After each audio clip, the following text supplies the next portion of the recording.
Hello, vous êtes sur la fréquence des Twinnie Talks.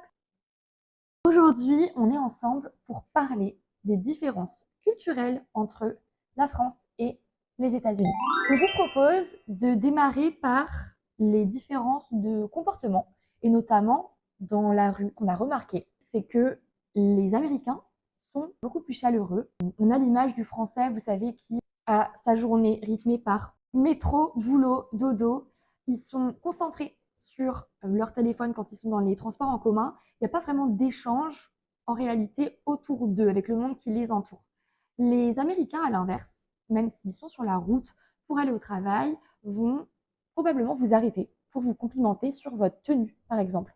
On va vous dire « Waouh, j'adore ta jupe », chose que le Français ne fera pas forcément, en tout cas ça pourrait être mal interprété, imaginez-vous, dans la rue, avec quelqu'un qui vous arrête en vous disant « Waouh, j'aime trop ton jean ». Et on se dirait « Mais qu'est-ce que me veut cette personne ?» On pourrait mal l'interpréter. Alors qu'aux États-Unis, c'est courant et ça permet surtout d'embellir une journée. Il faut se le dire, dès qu'on a un compliment, c'est hyper valorisant. Et aussi dans leur manière juste de saluer. En France, nous, on fait la bise. Eux, ils vont vraiment faire des accolades. En fait, ils sont plus démonstratifs. C'est ça. Plus expressifs un peu presque. Non, ils ont le waouh hyper facile. Le Mais c'est génial. Alors qu'en France, quelqu'un qui nous dit à longueur de journée « Ah, c'est génial, c'est trop bien ce que tu fais », tout le temps en train de nous valoriser, et ça peut être aussi, ça pourrait être mal interprété. Quand on parle, on se rend compte qu'en France, il y a beaucoup de négation. C'est-à-dire qu'on ne va pas dire « Oh, ça, c'est génial », on va dire « Ah, ça, c'est pas mal ». Ou bien encore, quand on goûte quelque chose, on va dire « C'est pas mauvais », au lieu de dire « C'est bon ». C'est quelque chose de positif, mais en tout cas, nous, on va le tourner dans nos habitudes françaises avec de la négation. C'est vrai qu'on n'a pas les mêmes éléments de langage. On parlait de leur facilité d'ouverture à commencer une conversation, à accoster quelqu'un dans la rue. Donc c'est vrai que nouer des liens aux États-Unis, c'est assez facile. Par contre, c'est aussi très facile de s'en détacher. C'est-à-dire que ce soit dans le milieu personnel ou professionnel, on dit que les amitiés sont plutôt superficielles. C'est marrant, c'est comme s'il y avait un côté un peu opportuniste. Je viens chercher en toi quelque chose à m'apporter que en France, on n'avait jamais détecté auparavant. En Europe, on dit qu'on est plutôt fidèle sur l'amitié. En revanche, on est plus dur à faire entrer quelqu'un dans notre cercle d'amis. Par contre, après, on est plus fidèle sur l'amitié. L'amitié dure plus longtemps. Oui, il y a même des politiques en France. J'ai déjà entendu quelqu'un me dire qu'il ne voulait pas de nouveaux amis. La politique du no new friends, ce que l'on veut. Moi, je trouve ça dommage. Je trouve que ça réduit aussi les possibilités de réseautage pour le travail, mais même au-delà, juste pour l'enrichissement personnel, les différentes conversations qu'on peut avoir les uns avec les autres. Donc, et puis les partages aussi de centres d'intérêt. Donc, je trouve ça dommage, mais certaines le pratiquent, le fameux no new friends. Qu'en est-il du travail? En tout cas, de la différence culturelle autour du travail entre la France et les États-Unis. On s'est aperçu que la culture est différente dans la mesure où l'entrepreneuriat est hyper démocratisé aux États-Unis. Moi, en France, on ne nous apprend pas à lancer notre entreprise aisément. On est sur un parcours qui est un peu plus basique, ou en tout cas, on nous pousse principalement à être salarié. Alors qu'aux États-Unis, on a vraiment la culture du try. C'est normal de rencontrer des échecs pour ensuite rencontrer le succès au bout d'un moment. La persévérance, en tout cas, elle est vraiment poussée à son paroxysme, alors qu'en France, on va avoir un regard un peu plus négatif sur les personnes qui échouent. À l'inverse, aux États-Unis, quelqu'un qui essaye, c'est une expérience qui est à partager pour servir aux autres potentiellement, mais surtout aussi pour avoir un peu une ligne de plus à son CV. En France, on nous façonne de sorte à ce que l'on soit employé. Ça se voit dans l'éducation, à l'école.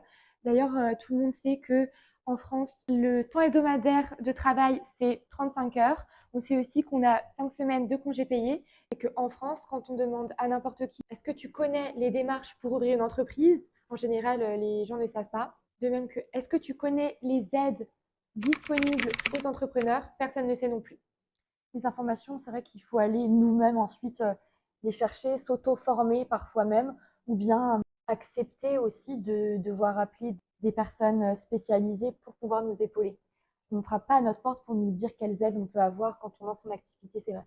Après, il faut quand même dire qu'en France, il y a des organismes comme la BPI, comme la BGE, la boutique de gestion des entreprises, la Chambre de commerce et d'industrie, qui peuvent nous accompagner. Pour en revenir aux États-Unis, la durée de travail sur une semaine tourne plutôt autour de 44 heures. Donc c'est vrai que tout à l'heure, tu parlais de la culture du try, la culture de l'entrepreneuriat, la culture du travail, tout simplement. Elle est beaucoup plus prononcée. Et côté congé, il n'y a aucune loi fédérale qui régit quoi que ce soit sur les congés. Donc parfois, il y a des personnes qui ne vont pas prendre de congé sur une année, quoi. Ou alors elles en prennent, mais elles ne sont pas payées. C'est sans solde. D'accord, ok. Et est-ce que tu ne penses pas que le fait aussi d'avoir un système d'aide nous pousse, moi en tant que Français, à se lancer en tant qu'entrepreneur? Tout à fait. Comme en France, on a un système collectif avec l'aide au chômage, avec le RSA, eh bien, le français aura peut-être plus tendance à se contenter finalement des aides et pas forcément d'aller essayer de trouver du travail. Chose qui, aux États-Unis, ne peut pas arriver parce qu'en fait, si on ne travaille pas, on n'a pas d'argent, donc on ne peut pas subvenir à ses besoins. Bon, on en pense ce qu'on veut, certains diront un pays d'assister, d'autres diront que justement les aides, c'est important pour les plus démunis. Moi, je pense qu'il faut avoir un discours nuancé. Je trouve ça bien d'avoir des aides quand on a un projet derrière pour nous aider justement à le financer, à ce que les choses se mettent en place. Mais je ne suis pas pour un pays qui aide durant des mois, des années durant, des personnes qui profitent du système, quoi. D'ailleurs, aux États-Unis, c'est très courant que les Américains cumulent plusieurs emplois Pour subvenir à leurs besoins et parce qu'ils ont toujours aussi cette envie, cette motivation du toujours plus. Parce que c'est vraiment la force du travail. Un peu comme Marx disait, eux, ils vendent leur force de travail pour avoir de l'argent. En fait, ils veulent plus. Ils veulent pas juste payer leurs factures, ils veulent aussi améliorer leur niveau de vie. Alors que nous, en France, j'ai l'impression qu'on nous pousse justement vers des systèmes de bah, tu fais ton 9h-17h. Tu payes tes factures et ça sera assez. Mais non, en fait. Bah, chacun Chacun trouve son équilibre. Mais je pense que quand on a la fibre entrepreneuriale dans le ventre, on a du mal à concevoir que ça peut être un quotidien adapté pour soi, quoi. Je suis d'accord. Est-ce qu'on n'aborderait pas maintenant la restauration? Côté restauration et tout ce qui est nourriture, il faut savoir que les OGM aux États-Unis sont beaucoup plus répandus comparé à la France. Et même au-delà du fait que ça soit répandu, c'est beaucoup plus accepté. Finalement, ça fait vraiment partie de leur culture. Dans les magasins, voir une énorme pomme toute brillante, ils vont se dire mais c'est très joli, elle a l'air succulente. Ils se disent pas c'est pas naturel, qu'est-ce que je vais manger là? En fait, il n'y a pas de recul, ils prennent du marketing plein les yeux, quoi. C'est ça. C'est la tomate, si elle luit et qu'elle est jolie, c'est parfait pour ma santé. Alors qu'une tomate qui serait bio, on dit organique en américain, elle serait peut-être un petit peu moins jolie, mais nutritionnellement parlant, ce serait plus intéressant. Eh bien, elle ne serait pas acceptée par les Américains parce qu'il faut que ce soit beau. Et si c'est beau, eh ben, ça induit que ce soit bon pour leur santé, alors que c'est pas du tout vrai. Pour les OGM, en fait, au-delà d'être accepté, c'est pas légiféré, c'est autorisé, quoi. C'est autorisé. C'est vrai que leur réglementation, elle est beaucoup plus souple, elle est beaucoup plus flexible comparée à l'Europe, où on va beaucoup étiqueter. Ah oui. Dès qu'il y a c'est 1%. À partir de 0,09% d'OGM dans un produit, ça sera étiqueté en Europe. Là où aux États-Unis, ça ne le sera pas. D'ailleurs, 90% de la production de maïs aux États-Unis est génétiquement modifiée. Tout comme le soja et le coton. Le maïs, c'est corn en anglais et on le voit partout. En sirop aussi, sirop de corn, on a dans énormément de denrées alimentaires. Le tableau n'est pas tout noir aux États-Unis. Là, ils viennent d'interdire le colorant rouge numéro 3, qui s'appelle donc Red 3, qui est en fait de l'érythrosine, qui se trouve donc dans les denrées alimentaires et dans certains médicaments, et d'ailleurs qui se trouve encore en France, mais en tout cas aux États-Unis, ça ne sera plus le cas. Après, les fabricants utilisant ce colorant, ils ont encore 2 ans, donc ils ont jusqu'à janvier 2027 pour supprimer de leurs produits ce colorant. Et les industries pharmaceutiques, elles ont encore 3 ans. On leur donne une autre année. On voit un peu quelles industries sont avantagées. Il fait bon vivre d'être au sein des industries pharmaceutiques. On a parlé OGM, est-ce qu'on peut parler des proportions? Au-delà des proportions des fruits qui sont énormes justement grâce aux OGM, c'est des produits qui sont génétiquement transformés. Les proportions que l'on vous sert sont énormes. Je prends en référence une marque américaine, McDonald's.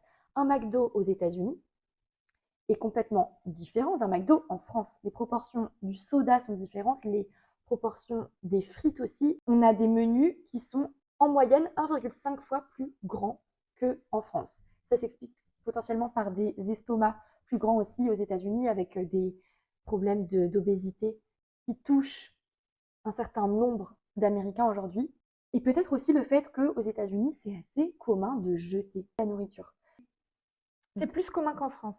Après, ils ont le système de doggy bag, quand même. Ah oui, ils ont le À la système fin de du doggy repas. bag dans les restaurants. C'est-à-dire que si on laisse un quart ou la moitié de notre plat dans notre assiette, effectivement, on nous demande si on peut le prendre à emporter pour le ramener à la maison, donc pour éviter le gaspillage. Et à la fin du repas, qu'est-ce qu'il y a? La cuenta, por favor. Comment on dit? On dit la bille. Si On peut dit avoir la la bille de check, please. Effectivement, on parle aux États-Unis de tips. On doit payer à minima 10% de la note. En général, c'est plus quand même. C'est 18-20. Les serveurs nous avaient précisé qu'ils étaient payés grâce au pourboire. Donc s'il n'y avait pas de pourboire, en fait, ça avait un impact direct sur leur rémunération à la fin du mois. C'est quand même fou parce que en France, les serveurs sont payés effectivement un petit peu plus avec les pourboires, mais ils ont quand même une base qui est saine et qui est fixe. Maintenant, ce qu'ils font aussi, c'est que vous payez votre repas, vous payez des taxes. Sur ce repas, vous payez les pourboires et en plus, il y a un extra pourboire. Le gratuity il correspond au pourboire pour toute l'équipe. Et ensuite, vous avez un extra tip à donner au serveur ou à la serveuse qui s'est spécialement occupée de vous. Donc en gros, vous allez au resto, vous avez la carte, vous avez une indication sur les prix et à la fin, vous payez 4 fois plus cher. Et d'ailleurs, plus généralement, dans les boutiques de vêtements, dans les boutiques de souvenirs, de décoration, vous aurez les prix hors taxe. Donc, il ne faut pas être surpris à la caisse de devoir payer plus que ce qui est indiqué sur le prix de l'étiquette. Ça provoque beaucoup de frustration, je trouve, en arrivant. C'est vraiment quelque chose à intégrer. On n'est pas habitué en tant que Français, dans un premier temps. Un autre élément qui nous différencie des États-Unis, c'est le système de mesure. Les mesures quotidiennes sont différentes. En France, on se base sur le système métrique avec le mètre, les kilomètres, le gramme et les kilogrammes, les litres. Aux États-Unis, ils utilisent le système impérial. Ils utilisent les pouces, les pieds ou encore les miles pour les distances. Pour le poids, c'est les pounds. Et en cuisine, vous trouverez tout ce qui est teaspoon, tablespoons. Qui correspondent à peu près aux cuillères à café. Cuillères à café, grammes. En France. Ouais. Mais c'est vrai que quand on n'est pas habitué, encore une fois, on perd tous nos repères. C'est vrai. On en parlait dans l'épisode précédent avec les kilomètres par heure. En fait, les panneaux de signalisation sont certes différents, mais comme les repères en soi sont différents, on a des panneaux où il y a écrit 50, mais en fait, on ne roule pas à 50 km/h. Vous allez rouler plus vite. 1 kg, ça équivaut à peu près à 2,2 pounds. Et autre repère, je fais 1m67, et donc en feet, ça équivaut à 5,47 feet. Donc là, pour le coup, on n'est pas plus grand. La mesure, elle est plus petite. C'est rigolo de se dire qu'on fait 5,47 feet. Donc pied. Maintenant, place à la rubrique maison. Parlons des extérieurs, des maisons, notamment en Virginie, là où j'ai vécu pendant 1 an. Ce qui m'a frappée, c'est leur extérieur, leur revêtement. En fait, vous avez des maisons qui sont parées de lames, soit en vinyle ou en bois, peintes. Donc, j'avais dans mon voisinage, un peu à la Desperate Housewives, beaucoup de maisons qui étaient grisées. Donc, ça allait dans toutes les tonalités de gris, du plus clair au plus foncé. Je vous montrerai ça juste ici. Les lames sont déposées comme ça à l'horizontale. On parle de style architectural colonial moderne ou colonial contemporain. Il y a aussi ce style de maison-là à Key West, sauf que c'est plus coloré. On va trouver du rose, du bleu. En Virginie, c'est plutôt gris-blanc. Il y en a même en Louisiane aussi. Et toujours dans le style des maisons. Aux États-Unis, beaucoup de villes n'ont pas de rideaux. Ils fonctionnent avec des stores, mais du coup, c'est pas complètement obstruant. Donc, même dans les chambres, vous ne dormez pas dans le noir complet. C'est un peu comme les Pays-Bas. On est sur l'ouverture. On ne cache pas aux voisins ce qu'on peut avoir dans la maison. On est ouvert au monde extérieur, donc on met pas de rideaux. Et puis, il y a aussi le fait que les maisons aux États-Unis sont beaucoup construites en quartier. Donc, ils appellent ça community. Elles sont protégées, ou en tout cas, il y a un garde qui s'occupe des entrées et des sorties dans cette community. On peut dire que c'est un peu l'équivalent de résidence, quoi, mais où il y aurait un gardiennage et où il y a un accès obligatoire avant de pouvoir rentrer chez soi. Ils ont aussi la culture de la vidéosurveillance. Il y a des caméras intérieures, extérieures dans les maisons et puis on peut vérifier directement depuis le téléphone avec un système d'alarme ou de détection sensorielle. Je trouve ça un peu vicieux de mettre en place un système où il n'y a pas de volet parce que chacun n'a pas vraiment l'intimité entière puisque le voisin, même s'il est évidemment pas à sa fenêtre, normalement, a comme toujours la possibilité de regarder ce qui peut se passer chez l'autre. Donc c'est un peu bizarre. Quand on n'est pas habitué, franchement, ça peut être très bizarre. On passe à l'intérieur des maisons maintenant? Allez, c'est parti. Parlons des broyeurs dans les cuisines, dans les éviers particulièrement. Les broyeurs, pour moi, c'est vraiment ce qu'il y a de mieux. Quand on voit tous les produits que l'on peut déverser dans les éviers pour déboucher tout ce qui est desktop, et cetera, quand on regarde la composition et qu'on se dit que ça va dans nos eaux usées, Ça permet au moins de ne pas boucher les canalisations et de le faire de manière éthique. Petit clin d'œil, s'il y a des intéressés, des gens qui veulent lancer des leur business, et lancez-vous. Merci beaucoup pour votre écoute. On espère vous avoir apporté quelques clés, quelques pistes de réflexion sur les différences culturelles entre la France et les États-Unis. Alors l'épisode doit durer un certain temps. On ne peut pas rester parler pendant 1 heure, hélas. Donc on n'a pas abordé certains thèmes comme l'éducation.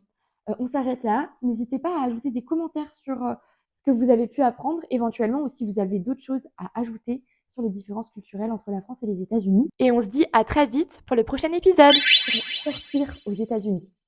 Moulot. Moula, moula. J'espère que ça ne se voit pas sur les vidéos.